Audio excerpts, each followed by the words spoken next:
رمضان المبارک کا بابرکت باسعادت مہینہ چل رہا ہے اور آخری عشرہ شروع ہو چکا ہے۔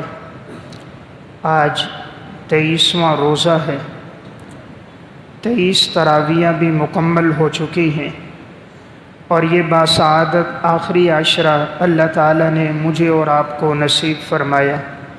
اس پر ہم سب اللہ رب العزت کا شکر ادا کرتے ہیں۔ اور اس آخری عشرے میں جیسا کہ گزشتہ جمعے میں نے عرض کیا تھا، توبہ اور استغفار کا معمول ہو، اسی طرح اس آخری عشرے میں دعاؤں کا کثرت کے ساتھ معمول ہو۔ اللہ رب العزت اپنے بندے کی دعاؤں کو قبول فرماتا ہے۔ جب بھی بندہ رب العالمین سے مانگتا ہے اور اللہ کے سامنے گڑ گڑاتا ہے، عاجزی کرتا ہے، رب العالمین اس کی دعاؤں کو اپنی بارگاہ میں قبول و مقبول فرماتے ہیں۔ قرآن کریم میں اللہ رب العزت نے ارشاد فرمایا، وَإِذَا سَأَلَكَ عِبَادِي عَنِّي فَإِنِّي قَرِيب، جب میرے بندے آپ سے میرے بارے میں پوچھیں تو آپ ان کو بتا دیجئے کہ میں اپنے بندوں کے قریب ہوں، اور میرے بندے جب بھی مجھے پکاریں گے تو میں ان کی پکار کو سنوں گا، قبول کروں گا، اور وہ اللہ ہی ہے جو انسان کی راہ حق کی طرف رہنمائی کرنے والا ہے۔ ایک اور مقام پر ارشاد فرمایا، اَمَّن يُجِيبُ الْمُضْطَرَّ إِذَا دَعَاهُ، کون ہے جو مجبور، بے بس اور بے کس کی پکار کو سنتا ہے، وَيَجْعَلُكُمْ خُلَفَاءَ الْأَرْضِ، اور کون ہے جس نے تمہیں زمین میں اپنا جانشین بنایا ہے، وہ اللہ ہی ہے۔ اَمَّن يُجِيبُ الْمُضْطَرَّ إِذَا دَعَاهُ وَيَكْشِفُ السُّوءَ وَيَجْعَلُكُمْ خُلَفَاءَ الْأَرْضِ أَإِلَٰهٌ مَّعَ اللَّهِ، کیا اللہ کے علاوہ کوئی اور بھی ہے جو تمہاری دعاؤں کو قبول کرنے والا ہے، مجبور، بے بس، بے کس کی پکار کو سننے والا ہے؟ کیا اللہ کے علاوہ کوئی اور بھی ہے؟ أَإِلَٰهٌ مَّعَ اللَّهِ قَلِيلًا مَّا تَذَكَّرُونَ، بہت کم لوگ ایسے ہیں جو ان نصیحت کی باتوں سے فائدہ حاصل کرتے ہیں۔ ایک اور مقام پر ارشاد فرمایا، وَقَالَ رَبُّكُمُ ادْعُونِي أَسْتَجِبْ لَكُمْ، فرما دیجئے کہ تمہارا رب فرما رہا ہے، تم مجھے پکارو، میں تمہاری پکار کو قبول کروں گا۔ إِنَّ الَّذِينَ يَسْتَكْبِرُونَ عَنْ عِبَادَتِي سَيَدْخُلُونَ جَهَنَّمَ دَاخِرِينَ، یقیناً جو لوگ اللہ کو پکارنے سے تکبر کرتے ہیں، عبادت سے تکبر کرتے ہیں، ان قریب اللہ تعالیٰ ان کو ذلیل و رسوا کر کے جہنم میں داخل کر دے گا۔ یہاں دعا کو عبادت کے ساتھ تعبیر کیا گیا ہے، گویا جو اللہ کو نہیں پکار رہا، قرآن نے کہا یہ وہ شخص ہے جس کی زندگی میں تکبر ہے، جس کی زندگی میں عاجزی ہوگی، وہ اپنے اللہ کو پکارنے والا ہوگا۔ حدیث میں بھی آتا ہے، الدعاء هو العبادہ، دعا در حقیقت عبادت ہے، یعنی جیسے نماز، روزہ، تلاوت اور صدقہ، خیرات عبادت ہے، اللہ سے دعا کرنا یہ بھی عبادت ہے۔ ہم بسا اوقات یہ سمجھتے ہیں کہ شاید دعا کرنے میں وقت لگ رہا ہے، اس وقت کو کسی اور کام میں لگا دیا جائے، حالانکہ دعا مستقل ایک عبادت ہے۔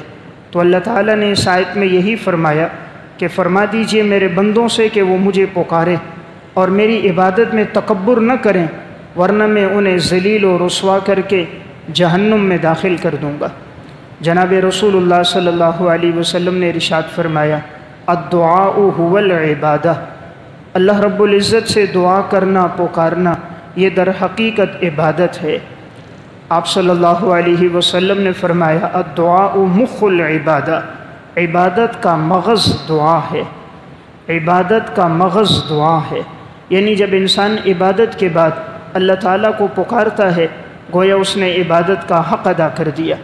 سنن ترمذی کی روایت ہے، نبی اکرم صلی اللہ علیہ وسلم نے ارشاد فرمایا، وَاعْلَمُوا أَنَّ اللَّهَ لَا يَسْتَجِيبُ دُعَاءً مِّن قَلْبٍ غَافِلٍ لَاهٍ، آپ فرما دیجئے کہ اللہ رب العزت نہیں قبول کرتا ایسے آدمی کی دعا جو غفلت والے دل کے ساتھ، لاپرواہ اور بے پرواہ دل کے ساتھ اللہ کو پکارے، اللہ اس کی دعا قبول نہیں کرتا۔ آج ہم دعا تو کرتے ہیں لیکن توجہ اللہ کی طرف نہیں ہوتی۔ دعا کے الفاظ زبان سے ادا ہوتے ہیں لیکن دل و دماغ کہیں اور متوجہ ہوتا ہے۔ اللہ تعالیٰ کو وہی دعا پسند ہے کہ جو الفاظ زبان سے ادا ہوں اور انسان کا قلب اور انسان کا دماغ اور جسم اللہ کی طرف متوجہ ہو، جسم کے رونگٹے کھڑے ہو جائیں، عاجزی آ جائے، آہوزاری شروع ہو جائے، آنکھوں سے آنسو بہنے لگ جائیں، جسم پہ کپ کپی طاری ہو جائے، جسم کی کیفیات بدل جائیں، تو سمجھنا چاہیے کہ انشاءاللہ اس کی یہ دعا اللہ کے بارگاہ میں قبول ہونے والی ہے۔ اللہ تعالیٰ اپنے بندے کی دعا قبول فرماتا ہے۔ حدیث میں آتا ہے، نبی اکرم صلی اللہ علیہ وسلم نے فرمایا، اللہ رب العزت کو اس بات سے حیا آتی ہے کہ وہ بندے کے ہاتھوں کو خالی ہاتھ لوٹا دے۔ اللہ بندے کے ہاتھوں کو خالی نہیں لوٹاتا۔ جب بھی بندہ دعا کرتا ہے اللہ تعالیٰ اس کے ہاتھوں کو پر کر کے قبولیت کے ساتھ اس کے ہاتھوں کو لوٹاتا ہے۔ البتہ دعا کی قبولیت کی 3 صورتیں ہوتی ہیں۔ انسان تو کبھی یہ سمجھتا میں نے دعا کی وہ قبول نہیں ہوئی۔ اللہ تعالیٰ اپنے بندے کی دعا قبول کرتا ہے، لیکن حدیث میں آتا ہے، مسند احمد کی روایت ہے، قبولیت دعا کی 3 صورتیں ہیں۔ پہلی صورت یہ ہے، انسان جو اللہ سے دعا کرتا ہے اللہ رب العزت وہی چیز اپنے بندے کو عطا کر دیتا ہے۔ دوسری صورت یہ ہے کہ جو انسان اللہ سے دعا کرتا ہے اللہ تعالیٰ اس دعا کی وجہ سے آنے والی کوئی مصیبت ٹال دیتا ہے، کوئی بڑی مصیبت، تکلیف، آزمائش ہے وہ دور ہو جاتی ہے۔ اور نمبر 3، اللہ رب العزت دعا کی وجہ سے اس کو آخرت کے لیے ذخیرہ بنا دیتا ہے کہ جب آخرت میں اس کو اس دعا کا بدلہ ثمرات ملیں گے تو یہ بندہ کہے گا کاش میری دنیا میں کوئی دعا قبول نہ ہوتی، ہر دعا کا بدلہ اللہ مجھے آخرت میں دیتا۔ جب وہ آخرت میں جنت میں اعمال کی صورت میں ناز و نعمتوں کی صورت میں بدلہ دیکھے گا، وہ کہے گا کاش کوئی دعا قبول نہ ہوتی، ہر دعا کا بدلہ مجھے آخرت میں ملتا۔ تو اللہ تعالیٰ اپنے بندے کی دعا قبول کرتا ہے، لیکن بندے کی زندگی میں جلد بازی ہے۔ انسان بڑا عجلت پسند ہے، وہ چاہتا ہے میں ادھر دعا کروں ادھر قبول ہو جائے۔ بسا اوقات تاخیر میں حکمت ہوتی ہے۔ اللہ رب العزت ماضی حال مستقبل کا علم رکھتا ہے، وہ بندے کی دعا کو قبول کرتا ہے، وہ چیز دیتا ہے جس میں بندے کے لیے نفع ہوتا ہے۔ بسا اوقات بندہ ایک چیز مانگتا ہے لیکن مستقبل کے اعتبار سے نقصان دہ ہوتی ہے، رب العالمین اسے وہ چیز عطا نہیں فرماتا۔ اب دعا کی قبولیت کے لیے شرط کیا ہے؟ پہلی شرط یہ ہے کہ انسان کی زندگی میں رزق حلال ہو۔ یا ایھا الرسل کلوا من الطیبات واعملوا صالحا، اے رسولوں کی جماعت تم رزق حلال کھاؤ، نیک اعمال کرو۔ تو جب رزق حلال کا ہوتا ہے، اعمال کی بھی توفیق ہوتی ہے اور اللہ تعالیٰ دعائیں بھی قبول کرتا ہے۔ صحیح مسلم کی روایت میں ہے کہ ایک وقت آئے گا کہ ایک بندہ اللہ سے دعا کرے گا، ان کی دعائیں قبول نہیں ہوں گی اس وجہ سے کہ ملبسہ حرام ومشربہ حرام ومطعمہ حرام فأنى یستجاب لذلک، ان کا کھانا بھی حرام کا ہوگا، ان کا پینا بھی حرام کا ہوگا، ان کا لباس بھی حرام کا ہوگا، تو اللہ ان کی دعاؤں کو قبول نہیں کرے گا۔ اس لیے پہلی شرط ہے کہ انسان رزق حلال کو اپنائے تاکہ اللہ تعالیٰ اس کی دعاؤں کو قبول فرمائے۔ دوسری چیز یہ ہے کہ انسان دعا جس وقت مانگے آداب کی رعایت رکھے۔ آداب کی رعایت یہ ہے کہ دعا کرتے وقت پہلے اللہ کی حمد و ثنا کرے، پھر نبی اکرم صلی اللہ علیہ وسلم پر درود پڑھے، پھر عاجزی کے ساتھ دونوں ہاتھ پھیلا کر سینے کے برابر کر کے 2 زانو بیٹھ کر اللہ کے سامنے آہوزاری کرے تو رب العالمین اس کی دعا کو قبول فرما دیتا ہے۔ نبی اکرم صلی اللہ علیہ وسلم اسی طرح حضرات انبیاء علیہ الصلاۃ والسلام کی ذوات قدسیہ کی زندگی میں یہ بات تھی، جب بھی کوئی بات ہوتی فوراً اللہ سے دعا کرتے۔ ابراہیم علیہ الصلاۃ والسلام نے اپنی اولاد کے لیے دعا فرمائی، اور جب اپنی گھر والی حضرت ہاجرہ اور بیٹے اسماعیل کو چھوڑا تو دعا فرمائی، وَإِذْ قَالَ إِبْرَاهِيمُ رَبِّ اجْعَلْ هَذَا الْبَلَدَ آمِنًا وَاجْنُبْنِي وَبَنِيَّ أَن نَّعْبُدَ الْأَصْنَامَ، اے اللہ تو اس شہر کو امن والا شہر بنا دے، مجھے اور میری اولاد کو بتوں کی عبادت سے بچا دے۔ ابراہیم علیہ السلام نے دعا فرمائی، 3 دعائیں بڑی اہمیت کے حامل تھیں۔ نمبر 1، اے اللہ اس مکہ مکرمہ کو امن کا شہر بنا، اللہ نے دعا قبول فرمائی۔ آج تک مکہ مکرمہ امن و امان کا شہر ہے، ورنہ 30-35 لاکھ کا مجمع ہو، کتنی بدامنی ہو، کتنا فساد ہو، لوگوں کی زبانیں مختلف، علاقے مختلف، قبائل مختلف، شہر مختلف، قومیت مختلف، لیکن آپس میں محبتیں ہوتی ہیں، لڑائی جھگڑے نہیں ہوتے۔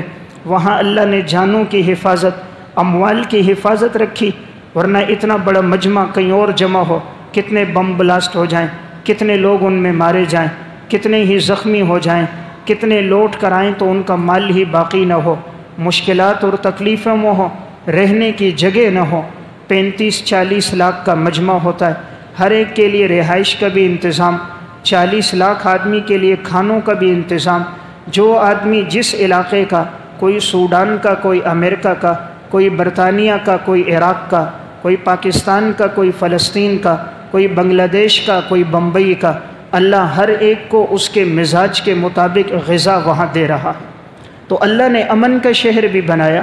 دوسری دعا ابراہیم علیہ السلام نے یہ فرمائی، یا اللہ تو اس شہر کے اندر رزق کو وافر کر دے اور یہاں کے لوگوں کو ہر قسم کا پھل فروٹ عطا فرما۔ اللہ نے دعا قبول کی، رزق بھی وافر ہے، ہر قسم کا پھل موجود ہے، بغیر موسم کے پھل بھی اللہ وہاں عطا فرما رہا ہے۔ اللہ نے وہ چیز بھی دی۔ ایک دعا فرمائی، اے اللہ تو لوگوں کے دلوں کو بیت اللہ کی طرف متوجہ کر دے اور ان کے دلوں میں بیت اللہ کی محبت ڈال دے۔ اللہ نے ہر مسلمان کے دل میں بیت اللہ کی محبت ڈال دی، مسجد نبوی کی محبت ڈال دی۔ انسان کتنی ہی بار جائے، کبھی اس کی خواہش پوری نہیں ہوتی، ہر مرتبہ جاتا ہے دل میں خواہش ہوتی ہے اللہ دوبارہ حج کی، عمرے کی توفیق عطا فرمائے۔ زندگی بھر دیکھتا رہتا ہے بیت اللہ کو، لیکن اس کی تمنائیں اور امیدیں پوری نہیں ہوتی۔ حالانکہ یہ وہ علاقہ ہے جہاں سرسبز نہیں، نہ ہی وہاں نہریں موجود ہیں، نہ ہی وہاں سبزہ موجود ہے، خوبصورتی نہیں ہے، لیکن اللہ تعالیٰ نے لوگوں کے دلوں میں بیت اللہ کی محبت ڈال دی۔ تو میں عرض کر رہا تھا، انبیاء علیہ السلام بھی اللہ ہی سے دعا فرماتے تھے۔ حضرت ابراہیم علیہ السلام نے بھی اللہ ہی سے دعا کی۔ جناب رسول اللہ صلی اللہ علیہ وسلم جب بھی حالات پیش آتے فوراً اللہ کی طرف متوجہ ہوتے۔ غزوہ بدر کا موقع ہے، دشمن کی تعداد 1000 ہے، مسلمان 313 ہیں، اور دشمن ہر قسم کے اسلحے سے لیس ہیں۔ مسلمانوں کے پاس گھوڑے، اونٹوں کی تعداد نہایت قلیل ہے۔ آپ صلی اللہ علیہ وسلم اب سجدے میں اللہ سے دعا کرتے ہیں۔ آپ نے اتنی آہوزاری کی، اللہ کے سامنے اتنے روئے ہیں۔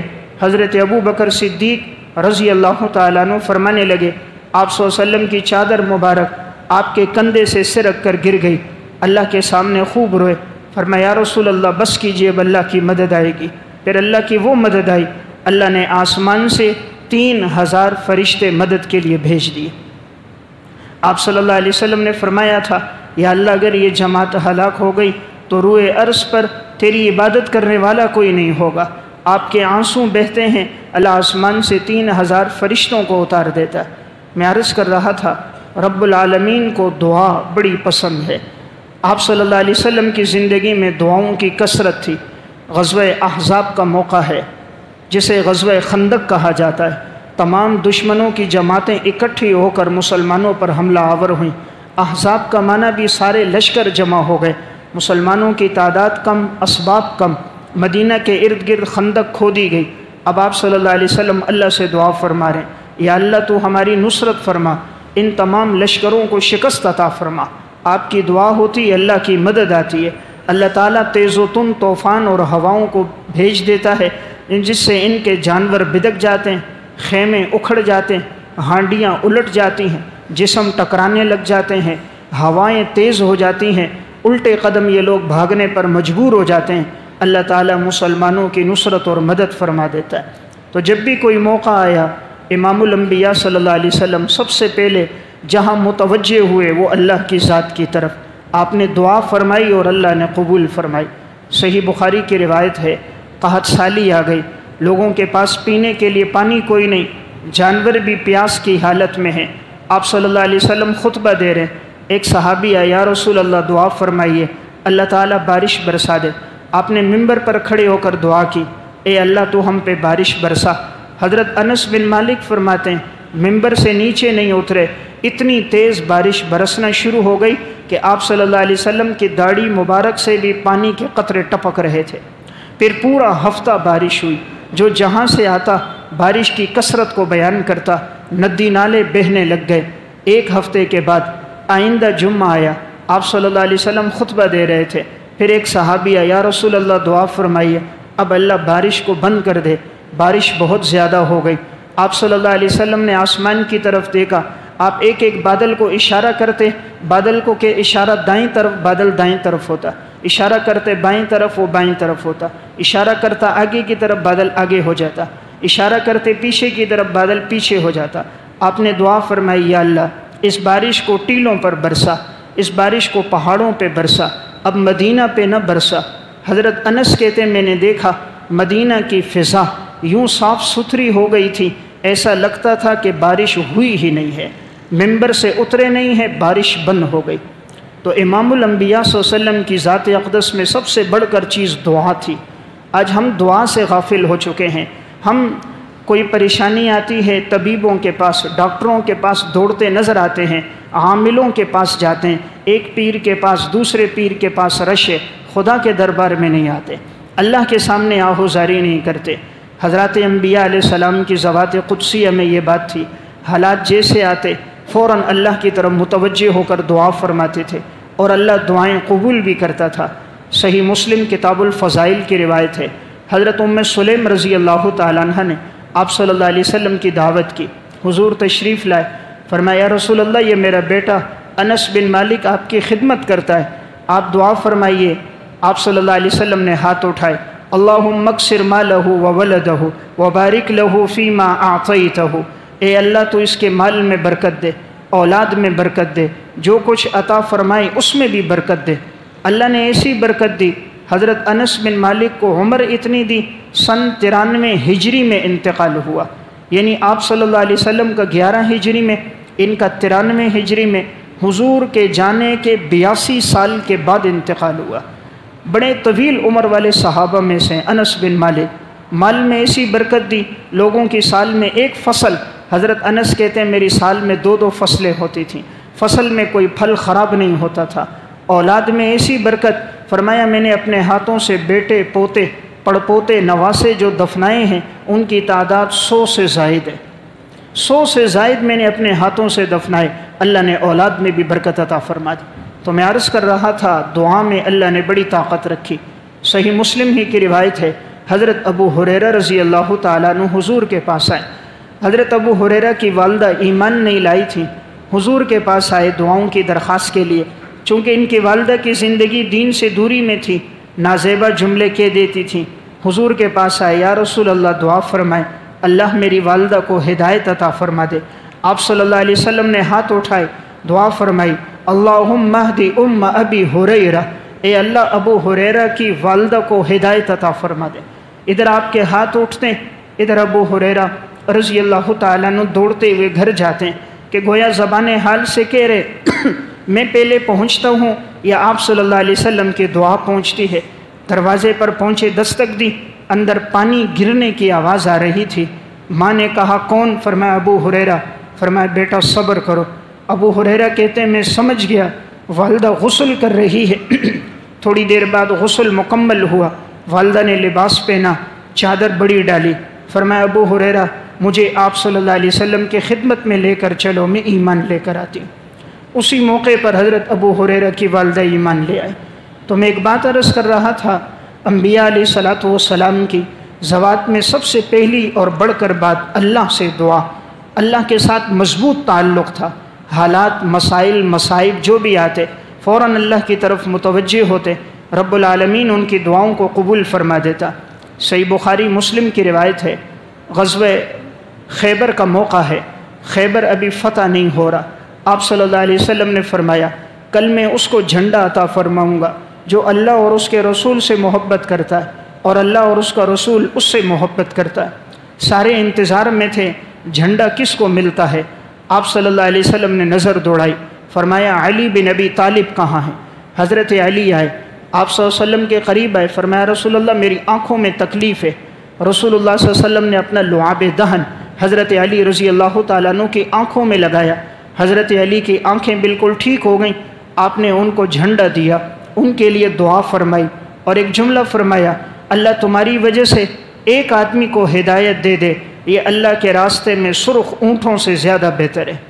کسی ایک آدمی کو تمہاری وجہ سے ہدایت مل جائے، تم اللہ کے راستے میں سرخ اونٹ خرچ کرو، یہ عرب کا سب سے قیمتی مال ہے، اس سے بہتر ہے اللہ تمہاری وجہ سے کسی کو ہدایت دے۔ آپ نے دعا فرمائی، اللہ تعالیٰ نے پھر حضرت علی کو وہ شجاعت، بہادری عطا فرمائی، خیبر فتح ہوا حضرت علی رضی اللہ تعالیٰ عنہ کے ہاتھوں پر۔ تو میں عرض کر رہا تھا، رسول اللہ صلی اللہ علیہ وسلم کی ذات اقدس میں یہ بات تھی، جب بھی کوئی بات ہوتی فوراً اللہ کی طرف متوجہ ہوتے، آپ دعا فرماتے تھے۔ حضرات صحابہ اور سلف کی زندگی میں بھی یہی بات تھی، دعاؤں کی بڑی کثرت تھی، رب العالمین ان کی دعاؤں کی لاج رکھتا تھا۔ ابو مسلم خولانی رحمۃ اللہ علیہ کا واقعہ سیر السلف صالحین میں ہے۔ گھر میں آٹا موجود نہیں تھا، گھر والی نے کہا آٹا لے کر آؤ۔ ابو مسلم خولانی گھر سے نکلے، ان کے پاس 2 درہم تھے، راستے میں جا رہے تھے، کسی اللہ والے نے صدا لگائی، مجھے اللہ کے نام پر دے دو، میں ضرورت مند ہوں، محتاج ہوں۔ ابو مسلم خولانی نے وہ 2 درہم ان کو دے دیے۔ اب ان کے پاس آٹا خریدنے کے لیے پیسے نہیں ہیں۔ راستے میں چلتے ہوئے ان کی نظر ایک دوست پہ پڑی کہ جو لوہار تھا اور وہ لکڑیوں کے تراشنے کا کام کرتا تھا، اس کے پاس بہت سا برادہ پڑا ہوا تھا۔ تو ابو مسلم خولانی ان کے پاس گئے، انہوں نے کہا یہ برادہ لے جائیے، آپ کے چولہے میں کام آ جائے گا، جلانے میں کام آئے گا، لکڑیوں کے چھوٹے ٹکڑے ہیں اور برادہ ہے۔ ابو مسلم خولانی نے اس کو بھر دیا اور وہ بورا لے کر آئے، دروازہ کھولا، اندر رکھا، مسجد آ گئے، اللہ سے دعا فرمانے لگے، یا اللہ میرے پاس 2 درہم تھے، وہ میں نے تیرے نام پہ صدقہ کر دیا، اس کے علاوہ میرے پاس گھر میں کچھ نہیں، آٹے کی ضرورت ہے، مولا کریم تو ہی بندوبست فرما دے۔ ادھر اللہ سے دعا کی، رات کے وقت گھر جا رہے ہیں، دھواں اٹھ رہا ہے، گھر میں جیسے پہنچے دسترخوان لگا ہوا ہے، گرم گرم روٹیاں سامنے ہیں، شوروا ہے۔ گھر والی سے پوچھا یہ آٹا کہاں سے آیا؟ کہا یہ وہی تو ہے جو تم بورے میں بھر کے لائے تھے، اور ایسا خوبصورت آٹا ہے اور ایسا خوشبو والا، مہک والا، تازہ ہے کہ ایسا آٹا میں نے کبھی نہیں دیکھا، آئندہ جب بھی لانا ہو اسی دکان سے لے کر آنا۔ ابو مسلم خولانی آسمان کی طرف دیکھنے لگے، پھر اپنی بیوی کی طرف متوجہ ہوئے، کہا آٹا لے کر نہیں آیا تھا، میں تو برادہ لے کر آیا تھا، لیکن میرے رب نے برادے کو آٹے میں تبدیل کر دیا۔ وہ اللہ تو آنسوؤں کی بڑی لاج رکھتا ہے، جب انسان اللہ کی طرف متوجہ ہو کر دعا کرتا ہے، اللہ رب العزت اس کی دعا کو قبول فرماتا ہے۔ اس لیے عجلت نہیں ہونی چاہیے، مانگتے ہی رہے انسان، اللہ کے در کے علاوہ در کوئی نہیں کہ جس دروازے پر جا کر انسان مانگے۔ سب سے زیادہ آسان کام اللہ کو راضی کرنا ہے۔ انسان دنیا میں کسی اور کو راضی کرے مشکل کام ہے، ماں باپ ناراض ہو جائیں، دوست احباب ناراض ہو جائیں، مشکل سے راضی ہوتے ہیں، اللہ بہت جلد راضی ہوتا ہے۔ جب بندہ اللہ سے مانگتا ہے، رب العالمین اس کے آنسوؤں کی لاج رکھتا ہے۔ ایک واقعہ امام ابو قلابہ رحمۃ اللہ علیہ کا نشوار المحاضرہ و اخبار المذاکرہ میں اور الفرج بعد الشدہ میں ہے۔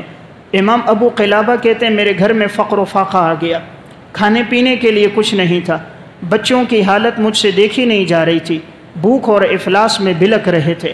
فرماتے ہیں تیز بارش کا دن تھا، میں نے 2 رکعت نماز پڑھی، اللہ سے دعا کی، گھر کی چوکھٹ کے باہر آ کر بیٹھ گیا، ذکر کر رہا تھا۔ اتنے میں ایک خاتون اپنی سواری پر سوار ہو کر آ رہی تھی، اونٹنی کی سواری تھی، میرے قریب آئی، مجھ سے ایک مسئلہ پوچھا، میں نے مسئلے کا جواب دیا۔ اس نے مجھے 30 دینار تھے تھیلے میں دیے، کہا یہ ہدیہ ہے۔ میں نے انکار کیا، اس نے اصرار کیا نہیں، میں نے نیت کی تھی ابو قلابہ کے پاس جا کر انہیں یہ ہدیہ دوں گی، آپ قبول کرو۔ فرمایا جب میں گھر آیا کھولا تو میں نے دیکھا 30 دینار تھے۔ دینار سونے کا ہوتا ہے، ادھر اللہ سے دعا کر رہے ہیں، ادھر اللہ تعالیٰ انتظام فرما رہے ہیں۔ بارش کا وقت ہے، حالانکہ کوئی گھر سے نکل نہیں سکتا، لیکن اللہ سے دعا کی، اللہ نے بارش کے دنوں میں بھی اسباب پیدا فرما دیے۔ اس لیے میں ایک بات عرض کر رہا تھا، دعا رب العالمین بڑی قبول کرتا ہے۔ جب بھی انسان اللہ کے سامنے آہوزاری کرتا ہے، اللہ قبول کر دیتا ہے۔ رب العالمین تو ہر چیز پر قادر ہے۔ جب بظاہر مایوسی ہو جائے، سارے اسباب ختم ہو جائیں، ڈاکٹر بھی لا علاج کر دیں، طبیب بھی کہہ دیں کہ اب کوئی آسرا موجود نہیں ہے، پھر انسان صرف اللہ کی طرف متوجہ ہوتا ہے۔ جہاز میں جا رہا ہے، آواز آنا شروع ہوتی ہے، اعلان ہوتا ہے جہاز میں فنی خرابی ہو چکی ہے، کوئی پتہ نہیں کسی وقت نقصان نہ ہو جائے، سارے جس طرف متوجہ ہوتے ہیں وہ اللہ کی ذات ہے۔ سمندر کا سفر ہو رہا ہے اور کشتی میں بیٹھا ہوا ہے، پانی کی موجوں میں طغیانی آتی ہے، جس ذات کو پکارتے ہیں وہ اللہ کی ذات ہے۔ ہواؤں فضاؤں میں سفر کر رہا ہے، ہواؤں کے تھپیڑے بڑھ جاتے ہیں، انسان جس طرف متوجہ ہوتا ہے وہ اللہ کی ذات ہے۔ بڑے بڑے ڈاکٹروں عاملوں سے جب مایوس ہو جاتا ہے، جدھر متوجہ ہوتا ہے وہ اللہ کی ذات ہوتی ہے۔ رات کا اندھیرا چھا چکا ہے، کوئی راستہ بتانے والا نہیں، جو اسباب پیدا کرتی ہے وہ میرے رب کی ذات ہے۔ تو انسان متوجہ اللہ کی طرف ہو۔ رب العالمین اسباب کیسے پیدا فرماتا ہے؟ ایک واقعہ علامہ یافعی نے روض الریاحین فی حکایات الصالحین میں لکھا۔ ایک شخص تھا، نیک بڑا متقی بزرگ تھا، راستے میں چلتا ہوا جا رہا تھا، کہیں ہڈی تھی نوکیلی اس کے پاؤں میں گھس گئی اور وہ نوکیلی ہڈی ایڑی سے اندر تک چلی گئی، پاؤں سوج گیا اور وہ ہڈی اتنے اندر گئی کہ اب اس کا نکالنا مشکل ہو گیا، پاؤں میں پیپ آ گئی، پاؤں پہ ورم ہو گیا۔ اس دور کے طبیبوں سے علاج کروایا، سب نے کہا پاؤں کو کاٹنا پڑے گا، پاؤں سوج سوج کر گھٹنے تک پہنچ گیا، کوئی افاقہ نہیں ہو رہا، ہر طبیب ہر ڈاکٹر کے پاس چلا گیا۔ اب یہ جو انسان تھا اللہ کی طرف متوجہ ہوا، یا اللہ آسرا کوئی نہیں، سب کہہ رہے پاؤں کو کاٹنا ہوگا، مولا کریم تو ہر چیز پر قادر ہے، تو ہی مجھے شفا عطا فرما۔ رات تہجد میں اٹھا، اللہ کے سامنے خوب رویا، ایک ویرانے میں موجود تھا، روتے روتے آنکھ لگ گئی، سو گیا۔ کہتے میں سویا ہوا ہوں، میرے پاؤں پہ میں نے دیکھا کوئی چیز ہے جو ہلکی ہلکی میرے پاؤں کو کھجلا رہی ہے، اور اس نے میرے پاؤں میں ہلکا سا یوں سوراخ کیا اور وہ چوس رہی ہے، اور پاؤں کے اندر جو پیپ ہے، ورم ہے، گندا خون ہے، اور وہ اس کو نکال کے باہر پھینک رہی۔ تو میں بھی آرام سے لیٹا رہا، اللہ کی طرف سے کوئی اسباب ہیں، کہا میں ادھر ذکر کر رہا ہوں اور ادھر وہ میرے پاؤں کو چوس کر وہ پیپ نکال کر زمین پہ پھینک رہا، یہاں تک کہ وہ جو نوکیلی ہڈی تھی اس نے منہ میں دبا کر نکالی اور اسے پھینک دیا۔ جب میرے پاؤں کا ورم ختم ہو گیا، یہاں تک کہ میرا پاؤں بالکل ہلکا ہو گیا، میں نے کہا اٹھ کر تو دیکھوں یہ کیا ہے، کہا اٹھ کر دیکھا تو وہ سانپ تھا۔ علامہ یافعی لکھتے ہیں وہ سانپ تھا، اللہ نے اس کو متوجہ کر دیا، وہ اس کی پیپ بھی نکال رہا ہے، نوکیلی ہڈی بھی نکال رہا ہے۔ جب وہ ساری نکل گئی، وہ سانپ قریب میں تھا، سر جھکایا دوسری طرف چلا گیا۔ فرمایا یہ اللہ کے سامنے سجدہ کر رہا تھا اور یہ میری خدمت کے لیے اللہ نے بھیجا۔ علامہ یافعی لکھتے ہیں وہ شخص طبیبوں کے پاس گیا، سارے حیران و پریشان، آپ کو شفا کیسے مل گئی؟ کہ اللہ نے یہ ذریعہ بنا دیا۔ تو جو سانپ ہلاکت کے لیے ہے، جب اللہ رب العزت شفا دینا چاہے تو ہلاکت کے ذریعے سے شفا دے دیتا ہے، وہ تو ہر چیز پر قادر ہے۔ موت دینا چاہے راحت کے اسباب میں موت کے راستے نکال دیتا ہے، شفا دینا چاہے تباہی اور ہلاکت کے راستوں کے اندر سے وہ شفا کے اسباب اور ذرائع پیدا کر دیتا ہے۔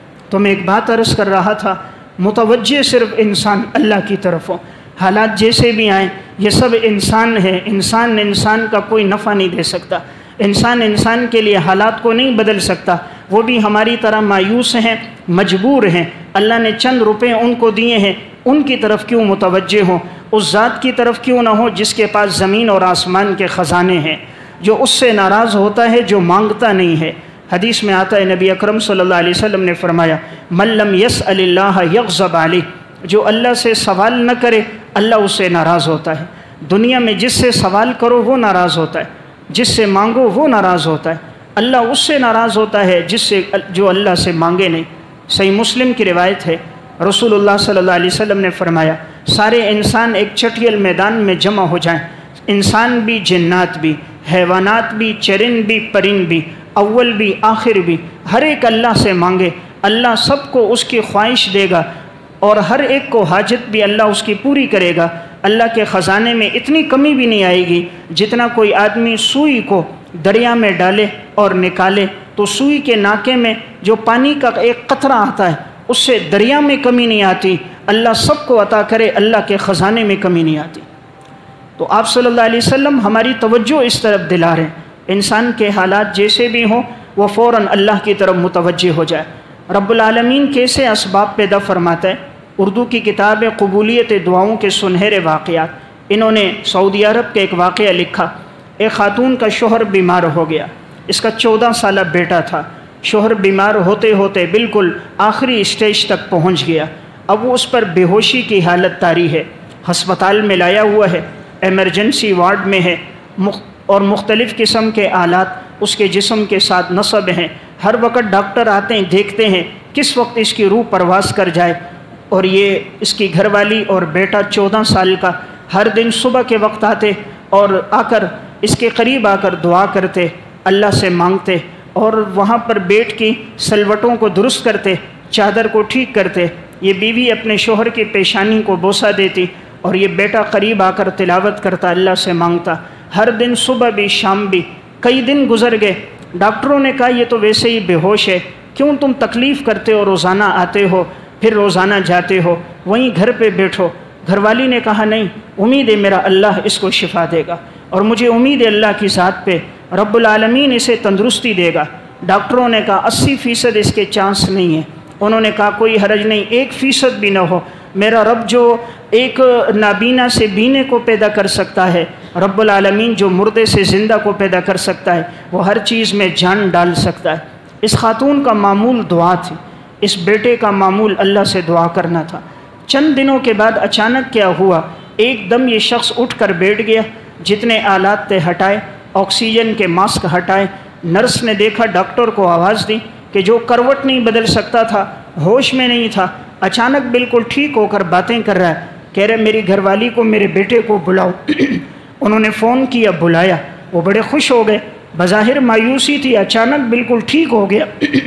ڈاکٹر نے اس کی گھر والی سے پوچھا، ہمارے میڈیکل کی وجہ سے اس کو آرام نہیں آیا، ہمارے نزدیک تو اس کی موت تقریباً یقینی تھی کہ چند دن کا مہمان ہے، معلوم نہیں اللہ نے کیسے اس کو ایسی صحت عطا فرما دی، یہ بتاؤ تمہارا کیا معمول ہے؟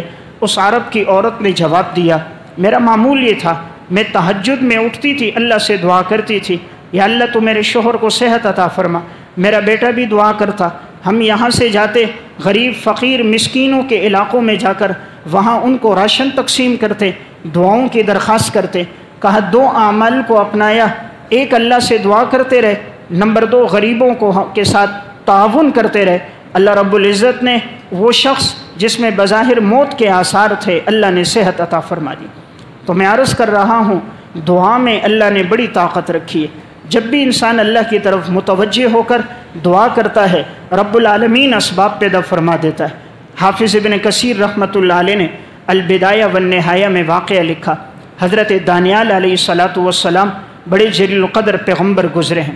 بخت نصر اس دور کا بادشاہ تھا، اس بدبخت بادشاہ نے حضرت دانیال علیہ السلام پہ بڑا ظلم و ستم کیا اور ان کو ایک کنویں میں قید کر دیا، وہاں ان کا کھانا پینا بند کر دیا۔ اب وہ کنواں بڑا تاریک ہے اور بہت تہ تک ہے، تہ میں ان کو ڈال دیا۔ اس دور کے ایک پیغمبر حضرت آرمیہ علیہ السلام تھے، اللہ رب العزت نے ان کی طرف حکم بھیجا، اس وقت وہ فلسطین میں تھے، کہا تم کھانا تیار کرو اور میرے بندے دانیال کے لیے کھانا لے کر جاؤ۔ انہوں نے پوچھا یا اللہ وہ کھانا کہاں لے کر جانا ہے؟ کہا عراق میں بابل میں کھانا لے کر جانا ہے۔ کہا یا اللہ میں فلسطین میں، کہاں عراق کہاں فلسطین؟ اللہ تعالیٰ نے فرمایا تم کھانا بناؤ، ہم تمہیں وہاں لے کر پہنچائیں گے۔ حضرت آرمیہ علیہ السلام نے کھانا تیار کیا، اللہ نے ہوا کو حکم دیا، ہوا حضرت آرمیہ کو وہاں سے لے کر عراق پہنچی۔ جس کنویں میں حضرت دانیال علیہ السلام قید تھے، اس کنویں کے پاس ہوا نے ان کو لا کے رکھا۔ جیسے آج انسان نے جہاز بنایا، رب العالمین تو ہر چیز پر قادر ہے، اللہ نے ہوا کے ذریعے اپنے پیغمبر کو یہاں لایا۔ حضرت آرمیہ نے وہ کھانا لیا اور کنویں میں نیچے رسی باندھ کر نیچے کرنے لگے۔ دانیال علیہ السلام نے پوچھا کون؟ فرمایا آرمیہ ہوں۔ کہاں سے آئے؟ فلسطین سے آیا۔ کیوں آئے ہو؟ آپ کے لیے کھانا لے کر آیا ہوں، اللہ تعالیٰ نے حکم دیا تھا تازہ کھانا بناؤ، دانیال کے لیے لے کر جاؤ۔ حضرت دانیال علیہ السلام نے فرمایا الحمدللہ الذی لا ینسیٰ من ذکرہ، تمام تعریفیں اس اللہ کے لیے جو نہیں بھولتا اس کو جو اللہ کو یاد کرتا ہے۔ جو اللہ کو یاد کرتا ہے اللہ اپنے بندے کو نہیں بھولتا۔ کہا میں نے اس کنویں کے اندر اللہ کو یاد کیا، کھانے کا وقت تھا کھایا نہیں، اللہ نے فلسطین سے کھانے کا انتظام فرما دیا۔ کہا تمام تعریفیں اس اللہ کے لیے جو مجبوروں کی پکار کو سنتا ہے، بے بس کی پکار کو سنتا ہے، انسان کی فریاد کو پورا کرتا ہے۔ اللہ نے کھانے کا بھی انتظام فرمایا، دانیال علیہ السلام کے لیے رہائی کا بھی انتظام فرمایا۔ واقعہ سنانے کا میرا مقصد یہ ہے، آخری عشرہ چل رہا ہے، اس میں ہم اللہ کی طرف متوجہ ہوں۔ جس قسم کے حالات، پریشانیاں، مصائب ہیں، اللہ سے دعا کرے۔ رب العالمین دعاؤں کو بڑا قبول کرنے والا ہے۔ جیسے ندامت کے 2 آنسوں بہتے ہیں، اللہ رب العزت انسان کی دعا قبول فرما دیتا ہے۔ ایک واقعہ امام ابن ابی الدنیا رحمۃ اللہ علیہ نے مجاب الدعوہ میں لکھا۔ حسن بصری رحمۃ اللہ علیہ کے پاس ایک شخص آیا، کہا کہ حضرت میرے کان میں ایک چھوٹا کنکر اندر چلا گیا، بہت علاج کروایا، کنکر باہر نہیں آ رہا، بہت زیادہ تکلیف ہے، آپ کوئی وظیفہ بتائیں، کوئی دعا بتائیں۔ حضرت حسن بصری رحمہ اللہ نے فرمایا، تم علا بن حضرمی رضی اللہ تعالیٰ عنہ کی جو دعا ہے اس کا اہتمام کرو۔ پوچھا وہ کیا دعا ہے؟ فرمایا یا علی یا عظیم یا علیم یا حلیم۔ یہ 4 جملے، یا علی یا عظیم یا علیم یا حلیم، یہ 4 الفاظ پڑھتے رہو، دعا کرو، امید ہے اللہ تمہارے کان سے کنکر نکال دے گا۔ وہ شخص کہتا ہے میں قبلہ رخ ہوا اور میں نے یہ الفاظ پڑھنا شروع کیے، تھوڑی دیر گزری تھی، کنکر اتنی تیزی سے میرے کان سے نکلا، دیوار سے ٹکرا کر میرے سامنے آ کر گر گیا۔ تو بس اللہ کی طرف متوجہ ہونا تھا، رب العالمین نے اسباب پیدا فرما دیے۔ تو میں ایک بات عرض کر رہا تھا، رب العالمین دعا بڑی قبول کرنے والا ہے، لیکن شرط کیا ہے؟ ادعوا اللہ، تم اللہ کو پکارو، لیکن وَاعْلَمُوا أَنَّ اللَّهَ لَا يَسْتَجِيبُ دُعَاءً مِّن قَلْبٍ غَافِلٍ لَاهٍ۔ اللہ بے پرواہ دل کی دعا قبول نہیں کرتا، غفلت والے دل کی دعا قبول نہیں کرتا۔ حدیث میں آتا ہے اس کی دعا قبول کرتا ہے جو اللہ کی طرف فوراً متوجہ ہو جائے۔ اللہ کیسے اسباب پیدا کر کے دعا قبول کرتا ہے؟ ایک واقعہ امام طبرانی رحمۃ اللہ علیہ کی کتاب ہے الدعا، اس میں انہوں نے سند کے ساتھ واقعہ لکھا۔ امام طبرانی رحمہ اللہ فرماتے ہیں حضرت عمر رضی اللہ تعالیٰ عنہ کا دور خلافت تھا۔